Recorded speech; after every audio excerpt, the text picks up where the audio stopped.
Assalamualaikum warahmatullahi wabarakatuh. Selamat pagi. Kami dari kelompok 4 manajemen sekolah akan mempresentasikan materi diskusi kami, yaitu manajemen komponen-komponen sekolah. Sebelum memulai presentasi, izinkan kami memperkenalkan diri sebagai anggota kelompok 4. Yang pertama, Frika Agistia Wulandari. Yang kedua, Musyafiatun Nisa. Yang ketiga, Sefaris Tamara Putri. Yang keempat, Yofi Dwi Anggun. Dan yang kelima, Endah Lestantu Ningtyas. Pembahasan pertama akan disampaikan oleh rekan saya, yaitu Frika Agistia Wulandari.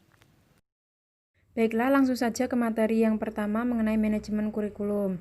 Sebelum mempelajari mengenai manajemen kurikulum, kita harus mengetahui terlebih dahulu apa itu manajemen dan apa itu kurikulum. Manajemen secara umum adalah proses perencanaan, pengorganisasian, memimpin, dan mengawasi usaha-usaha dari suatu organisasi dan dari sumber-sumber lainnya untuk mencapai tujuan yang ingin dicapai.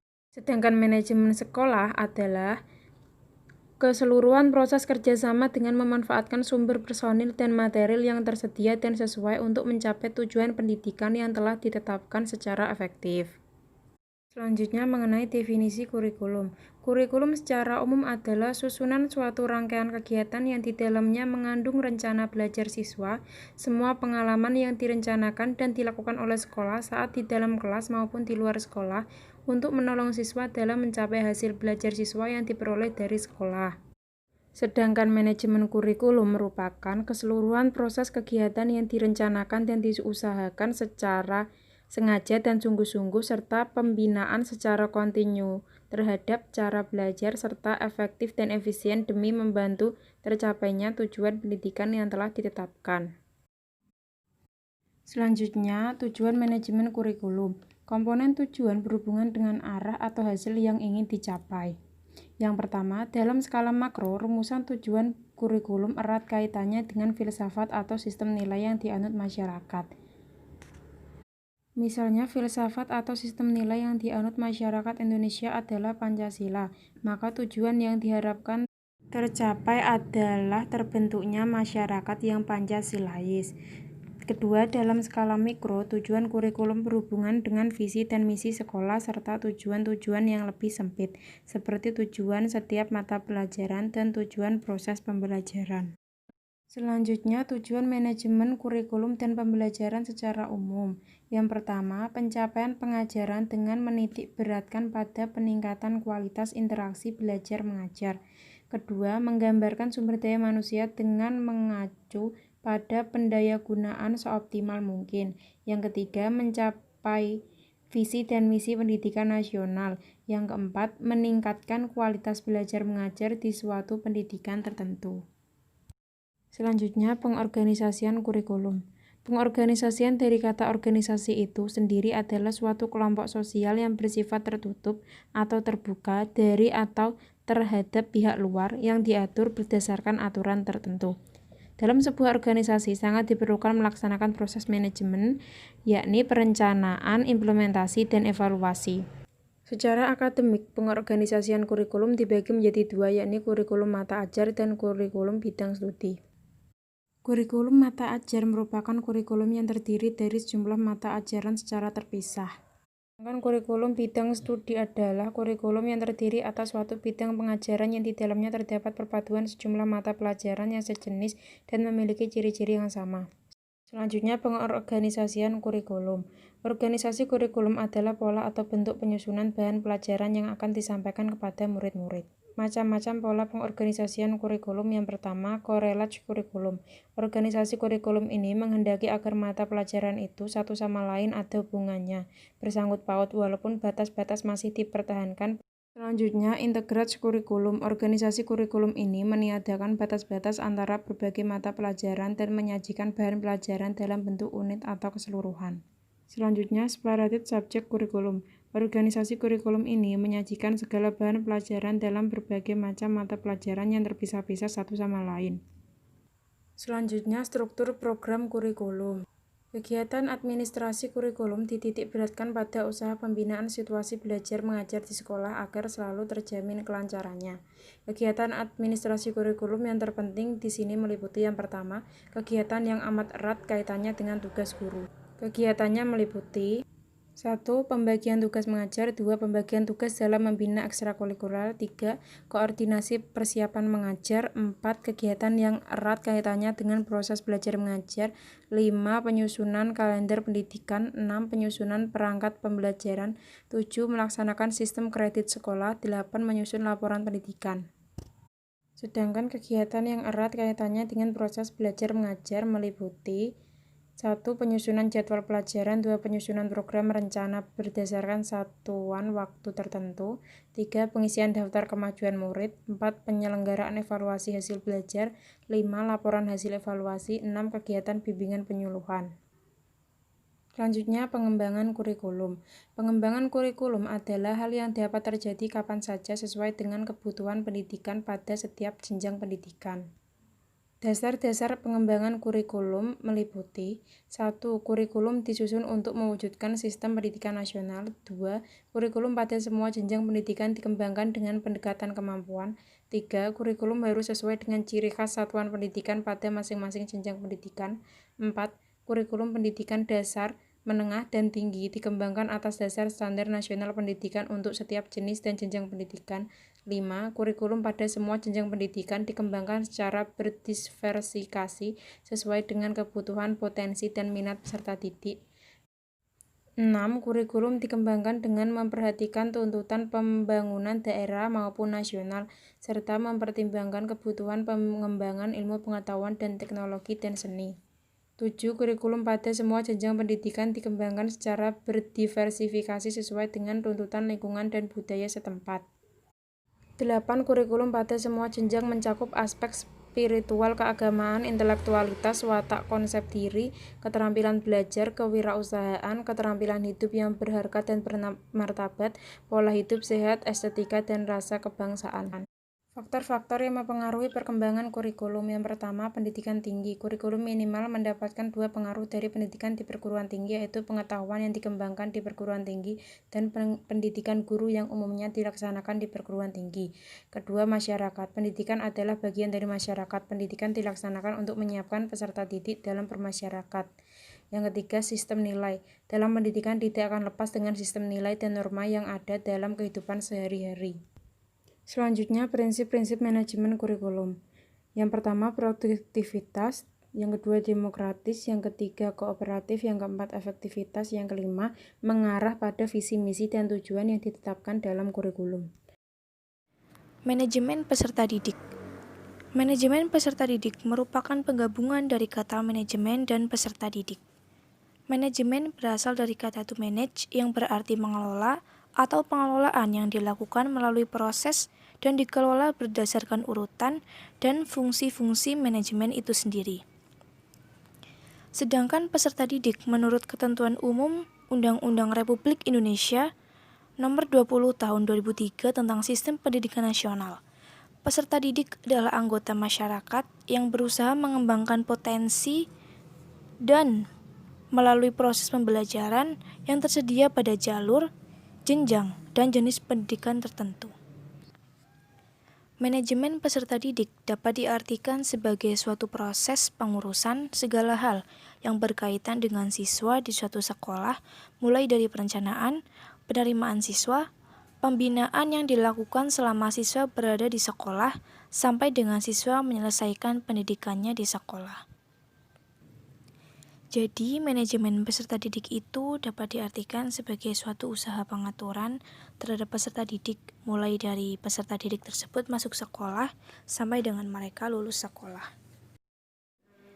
Tujuan manajemen peserta didik adalah mengatur kegiatan-kegiatan peserta didik agar kegiatan tersebut menunjang proses pembelajaran di lembaga pendidikan atau sekolah yang dapat berjalan lancar, tertib dan teratur, sehingga dapat memberikan kontribusi bagi pencapaian sekolah dan tujuan pendidikan secara keseluruhan, serta mampu menata proses kesiswaan mulai dari perekrutan, pembelajaran, sampai dengan lulus sesuai dengan tujuan institusional agar dapat berlangsung secara efektif dan efisien. Sedangkan fungsi manajemen peserta didik adalah sebagai wahana bagi peserta didik untuk mengembangkan diri seoptimal mungkin, baik yang berkenaan dengan segi-segi individualitasnya, segi sosial, aspirasi, kebutuhan, dan segi-segi potensi peserta didik lainnya. Ruang lingkup manajemen peserta didik meliputi yang pertama, analisis kebutuhan peserta didik. Kegiatannya seperti merencanakan jumlah peserta didik yang akan diterima dan menyusun berbagai program kegiatan kesiswaan. Yang kedua, ada rekrutmen peserta didik, merupakan proses pencarian, menentukan, dan menarik pelamar untuk menjadi peserta didik di lembaga sekolah yang bersangkutan. Yang ketiga, ada seleksi peserta didik. Seleksi peserta didik dapat melalui tes atau ujian, penelusuran bakat dan minat, nilai STTB atau nilai ujian nasional. Yang keempat, orientasi. Kegiatan ini untuk mengenalkan situasi dan kondisi lingkungan sekolah kepada peserta didik baru. Yang kelima, penempatan peserta didik. Kegiatan ini untuk pembagian kelas peserta didik. Yang keenam, ada pembinaan dan pengembangan peserta didik. Kegiatannya seperti kegiatan kurikuler dan kegiatan ekstrakurikuler. Kegiatan kurikuler dilaksanakan pada jam-jam pelajaran. Sedangkan untuk kegiatan ekstrakurikuler dilaksanakan di luar jam pelajaran. Yang ketujuh, ada pencatatan dan pelaporan. Kegiatan pencatatan dan pelaporan dimulai sejak peserta didik diterima di sekolah sampai mereka tamat di sekolah tersebut.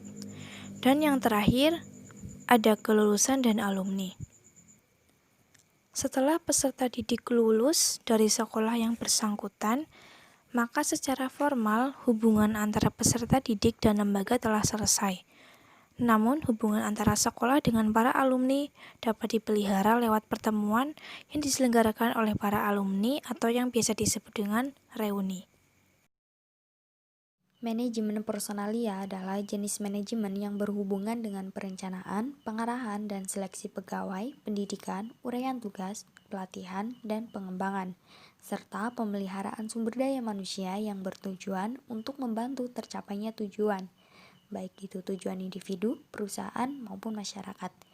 Dalam manajemen personalia, tidak selalu tentang kompetensi karyawan yang kita miliki, tetapi juga bagaimana kita bisa menumbuhkan rasa memiliki seorang karyawan terhadap perusahaan.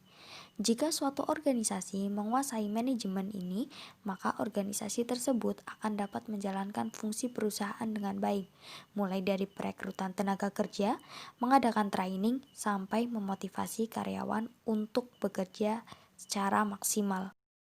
Tujuan manajemen personalia. Yang pertama, tujuan organisasional ditujukan untuk dapat mengenali keberadaan manajemen sumber daya manusia dalam memberikan kontribusi pada pencapaian efektivitas organisasi. Yang kedua, tujuan fungsional ditujukan untuk mempertahankan kontribusi departemen pada tingkat yang sesuai dengan kebutuhan organisasi. Jadi, tidak berharga jika manajemen sumber daya manusia memiliki kriteria yang lebih rendah dari tingkat kebutuhan organisasi. Yang ketiga, tujuan sosial ditujukan untuk secara etis dan sosial merespon terhadap kebutuhan-kebutuhan dan tantangan-tantangan masyarakat melalui tindakan meminimalisasi dampak negatif terhadap organisasi. Dan yang terakhir, tujuan personal ditujukan untuk membantu karyawan dalam pencapaian tujuannya, minimal tujuan-tujuan yang dapat mempertinggi kontribusi individual terhadap organisasi. Fungsi dari manajemen personalia. Yang pertama, fungsi perencanaan atau planning. Fungsi perencanaan ini berarti menentukan bagaimana program personalia yang nantinya bisa membantu pencapaian tujuan perusahaan yang telah ditetapkan. Yang kedua, fungsi pengorganisasian atau organization, yaitu ketika perusahaan telah menentukan fungsi-fungsi yang harus dijalankan oleh semua anggota, maka manajer personalia harus membentuk organisasi. Yang ketiga, fungsi pengarahan atau directing. Setelah manajer personalia melakukan perencanaan dan pengorganisasian, maka selanjutnya adalah melakukan pengarahan terhadap pekerjaan. Yang keempat, fungsi pengawasan atau controlling. Fungsi pengawasan ini berarti manajer personalia melakukan observasi atau pengamatan terhadap kegiatan atau aktivitas karyawan. Selanjutnya, manajemen anggaran biaya pendidikan. Manajemen anggaran biaya pendidikan merupakan seluruh proses kegiatan yang direncanakan dan dilaksanakan atau diusahakan secara sengaja dan bersungguh-sungguh, serta pembinaan secara kontinu terhadap biaya operasional sekolah atau pendidikan, sehingga kegiatan operasional pendidikan semakin efektif dan efisien, demi membantu tercapainya tujuan pendidikan yang telah ditetapkan. Secara garis besar, kegiatan manajemen anggaran biaya pendidikan meliputi pengumpulan atau penerimaan dana, penggunaan dana, dan pertanggungjawaban dana kepada pihak-pihak terkait yang berwenang. Konsep dasar pembiayaan pendidikan. Yang pertama yaitu konsep penganggaran. Dalam kegiatan umum keuangan, kegiatan pendidikan meliputi 3 hal, yaitu pertama, budgeting atau penyusunan anggaran. Penyusunan anggaran merupakan negosiasi atau perundingan antara puncak pimpinan dengan pimpinan di bawahnya dalam menentukan besarnya alokasi biaya suatu penganggaran. Yang kedua, accounting atau pembukuan, yaitu meliputi 2 hal. Pertama, mengurusi hal yang menyangkut kewenangan menentukan kebijakan menerima atau mengeluarkan uang. Yang kedua, menyangkut urusan tindak lanjut dari urusan pertama, yaitu menerima, menyimpan, dan mengeluarkan uang. Pengurusan ini tidak menyangkut kewenangan menentukan, tetapi hanya melaksanakan dan dikenal dengan istilah pengurusan bendaharawan. Yang ketiga, auditing atau pemeriksaan. Auditing adalah semua kegiatan yang menyangkut pertanggungjawaban penerimaan, penyimpanan, dan pembayaran atau penyerahan uang yang dilakukan bendaharawan kepada pihak-pihak yang berwenang. Selanjutnya, fungsi anggaran. Anggaran di samping sebagai alat untuk perencanaan dan pengendalian juga merupakan alat bantu bagi manajemen dalam mengarahkan suatu lembaga menempatkan organisasi dalam posisi yang kuat atau lemah. Oleh karena itu, anggaran juga dapat berfungsi sebagai tolak ukur keberhasilan suatu organisasi dalam mencapai sasaran yang telah ditetapkan. Di samping itu, anggaran dapat pula dijadikan alat untuk mempengaruhi dan memotivasi pimpinan atau manajer dan pegawai untuk bertindak efisien dalam mencapai sasaran-sasaran lembaga. Manajemen hubungan sekolah dengan masyarakat atau HUSMAS. Manajemen hubungan sekolah dengan masyarakat merupakan seluruh proses kegiatan yang diusahakan dan direncanakan secara sengaja dan bersungguh-sungguh, serta pembinaan secara berlanjut untuk mendapatkan simpati dari masyarakat pada umumnya, serta publik pada khususnya, sehingga kegiatan operasional sekolah atau pendidikan semakin efektif dan efisien demi membantu tercapainya tujuan pendidikan yang telah ditetapkan. Fungsi, tujuan, manfaat, dan bentuk operasional HUSMAS. Fungsi pokok HUSMAS yaitu menarik simpati masyarakat sehingga dapat meningkatkan relasi serta animo masyarakat terhadap sekolah. Tujuan HUSMAS adalah meningkatkan popularitas dan prestise sekolah di mata masyarakat. Manfaat dari HUSMAS adalah menambah simpati masyarakat yang dapat meningkatkan harga diri atau prestise sekolah serta dukungan masyarakat terhadap sekolah secara spiritual dan material. Bentuk-bentuk operasional HUSMAS antara lain di bidang sarana akademik, tinggi rendahnya prestasi lulusan, jumlah dan tingkat keserjanaan guru-guru. Di bidang prasarana pendidikan, gedung atau bangunan sekolah termasuk ruang-ruang belajar, ruang praktikum, dan sebagainya. Di bidang sosial sekolah dengan masyarakat sekitarnya seperti kerja bakti, perayaan-perayaan hari besar nasional atau keagamaan. Kegiatan karya wisata seperti membawa spanduk serta atribut sekolah sampai keluar daerah. Kegiatan olahraga dan kesenian misalnya dalam porseni dan lomba antar sekolah atau desa. Menyediakan fasilitas sekolah untuk kepentingan masyarakat sekitar seperti lapangan olahraga, aula, auditorium, musola, dan sebagainya. Mengikutsertakan sivitas akademika sekolah dalam kegiatan-kegiatan masyarakat sekitar seperti tamanisasi, siskampling, dan sebagainya. Mengikutsertakan tokoh-tokoh masyarakat dalam kegiatan kurikuler dan ekstrakurikuler sekolah seperti kependudukan, dan masih banyak kegiatan-kegiatan operasional HUSMAS yang dapat dikreasikan sesuai situasi, kondisi, serta kemampuan-kemampuan pihak-pihak terkait. Sifat hubungan sekolah dengan masyarakat dapat merupakan hubungan timbal balik yang menghasilkan manfaat bagi kedua belah pihak, hubungan yang bersifat sukarela berdasarkan prinsip bahwa sekolah merupakan bagian yang tak terpisahkan dari masyarakat, hubungan yang bersifat kontinu atau berkesinambungan antara sekolah dan masyarakat, hubungan keluar kampus atau external public relation guna menambah simpati masyarakat terhadap sekolah, hubungan ke dalam kampus atau internal public relation guna menambah keyakinan atau mempertebal pengertian para sivitas akademika tentang segala pemilikan material dan non-material sekolah. Selanjutnya, asas hubungan sekolah dengan masyarakat. Yang pertama yaitu asas pemberitaan resmi dan objektif.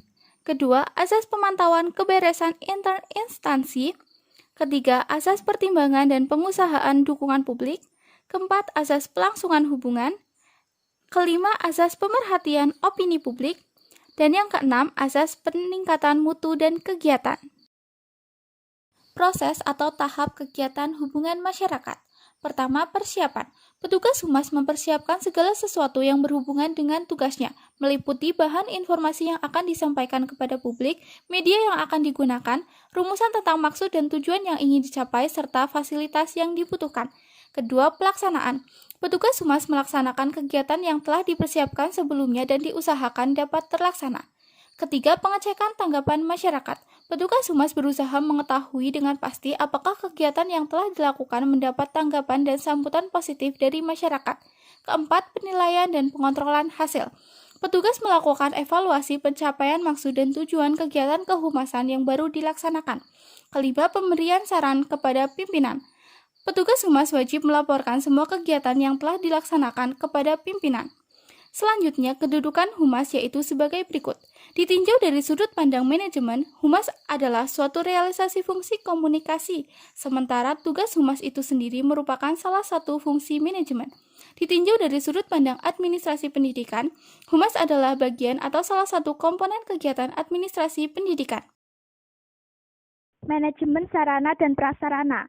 Proses kerjasama pendayagunaan semua sarana dan prasarana pendidikan yang dimiliki oleh sekolah dalam rangka pencapaian tujuan yang telah ditetapkan secara efektif dan efisien. Dalam kegiatan belajar mengajar, sarana dan prasarana sangat diperlukan dalam rangka menunjang kelancaran proses kegiatan belajar mengajar, sehingga pengelolaan sarana dan prasarana sangat diperlukan setiap instansi sekolah. Apa sarana dan prasarana pendidikan? Sarana pendidikan adalah peralatan dan perlengkapan yang secara langsung dipergunakan dan menunjang proses pendidikan, khususnya proses belajar mengajar, seperti gedung, ruang kelas, meja kursi, dan lainnya. Prasarana pendidikan adalah fasilitas yang secara tidak langsung menunjang jalannya suatu proses pendidikan, seperti halaman sekolah, kebun, taman sekolah, dan lainnya. Proses manajemen sarana dan prasarana. Yang pertama, perencanaan. Perencanaan merupakan seperangkat keputusan yang diambil dalam menentukan kegiatan yang hendak dilakukan pada masa yang akan datang. Kegiatan tersebut meliputi rancangan pembelian, pengadaan, rehabilitasi, distribusi, dan lainnya. Kedua, pengadaan. Pengadaan sarana dan prasarana pendidikan yaitu kegiatan yang dilakukan dengan cara menyediakan semua keperluan barang atau jasa dengan maksud untuk menunjang kegiatan pembelajaran. Yang ketiga, inventarisasi. Merupakan kegiatan untuk mencatat dan menyusun barang atau bahan yang ada secara teratur menurut ketentuan yang berlaku. Keempat, pengawasan dan pemeliharaan sarana dan prasarana. Merupakan aktivitas yang harus dijalankan untuk menjaga atau memelihara dan memanfaatkan sarana dan prasarana sekolah demi keberhasilan proses pembelajaran di sekolah. Yang terakhir, penghapusan. Proses kegiatan yang bertujuan untuk mengeluarkan atau menghilangkan sarana dan prasarana yang sudah dianggap tidak berfungsi terhadap pelaksanaan pembelajaran di sekolah. Selanjutnya, jenis-jenis sarana dan prasarana pendidikan. Yang pertama, ditinjau dari habis tidaknya dipakai, ada sarana pendidikan yang habis dipakai dan sarana pendidikan tahan lama. Yang kedua, ditinjau dari bergerak tidaknya pada saat digunakan, ada sarana pendidikan yang bergerak dan sarana pendidikan yang tidak bergerak. Ketiga, ditinjau dari hubungannya dengan proses belajar mengajar, ada alat pelajaran, alat peraga, dan media pengajaran. Selanjutnya, yaitu manajemen layanan khusus. Adalah suatu proses kegiatan memberikan pelayanan kebutuhan kepada peserta didik untuk menunjang kegiatan pembelajaran agar tujuan pendidikan tercapai secara efektif dan efisien. Manajemen layanan khusus meliputi manajemen perpustakaan, kesehatan, dan keamanan sekolah. Perpustakaan memberikan layanan kepada peserta didik berupa informasi yang dibutuhkan melalui koleksi bahan pustaka dengan maksud membantu dan menunjang proses pembelajaran di sekolah. Kesehatan, layanan kesehatan di sekolah biasanya dibentuk wadah bernama UKS atau Usaha Kesehatan Sekolah, di mana UKS ini akan membantu peserta didik dalam memberikan kebutuhan dalam kesehatan. Keamanan, layanan yang dapat memberikan rasa aman pada peserta didik selama kegiatan pembelajaran berlangsung. Contoh adanya penjagaan oleh satpam sekolah. Demikian presentasi dari kelompok 4. Kurang lebihnya kami mohon maaf. Wassalamualaikum warahmatullahi wabarakatuh.